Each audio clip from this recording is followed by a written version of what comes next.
AI 觀觀 AI，今日係由 AIGG 為你報導。首先係今日新聞提要。第一單，AI 生物科技市場急速增長，藥物安全預測成主力。全球 AI 生物科技市場因藥物安全預測、實驗室自動化驅動增長，預計到2035年持續。第二單，亞太區成 AI 生物科技最快增長地，香港機遇大。亞太因技術創新、基建進步同產學合作，成全球 AI 生物科技增長最快地區。第三單，製藥業領跑 AI 革命，加快新藥研發步伐。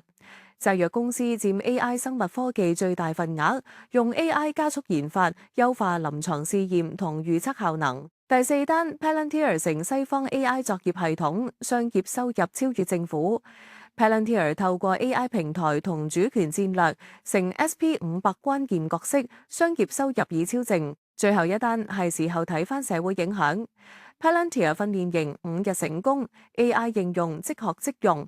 Palantir 推訓練營取代傳統銷售，客戶5日內已可構建可運作嘅 AI 應用。以上新聞由帝創香港帶俾你。